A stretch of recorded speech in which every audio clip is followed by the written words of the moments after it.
বাংলাদেশের বেশ কিছু জেলায় রাসেলস ভাইপার সাপ নিয়ে আতঙ্ক ছড়িয়ে পড়েছে। ফেসবুকে বিষয়টি নিয়ে অনেকে নানাভাবে উদ্বেগ প্রকাশ করেছেন।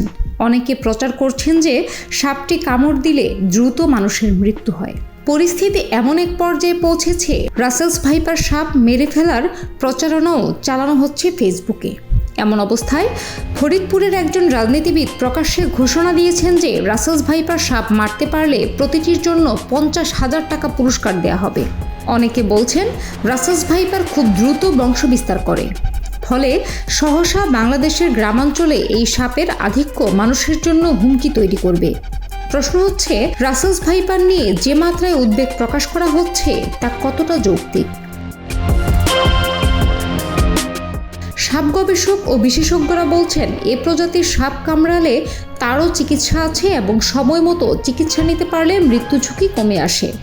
বেসরকারি সংস্থা deep ecology and snake conservation foundation বলছে, রাসেলস ভাইপার মোটেও দেশের সবচেয়ে বিষধর কিংবা প্রাণঘাতী সাপ নয়, বরং দেশে প্রতি বছর সাপের কামড়ে যত লোক মারা যায় তার অর্ধেকই মারা যায় পাতি কেউটে সাপের কামড়ে।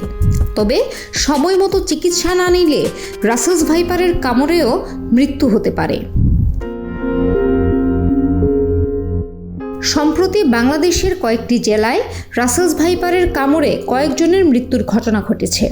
ঢাকার কাছেই মানিকগঞ্জের কিছু এলাকায় গত 3 মাসে বিষধর রাসেলস ভাইপার সাপের কামড়ে অন্তত 5 জন মারা গেছে বলে সরকারি কর্মকর্তারা জানিয়েছেন। এরপর ভোলাসহ আরও কয়েকটি জেলায় এ ধরনের সাপ ধরে মারার খবর এসেছে। বাংলাদেশের স্বাস্থ্য অধিদপ্তরের হিসাবে 2023 সালে 4 লাখ সাপের কামড়ের ঘটনা ঘটেছে। এর মধ্যে 7,500 মানুষ মারা গেছে, যাদের বেশিরভাগই কোবরা ও কেউটে প্রজাতির সাপের কামড়ের শিকার হয়েছেন। তবে রাসেলস ভাইপারের কামড়ে ঠিক কতজন মারা গেছে তার সুনির্দিষ্ট হিসাব পাওয়া যায়নি।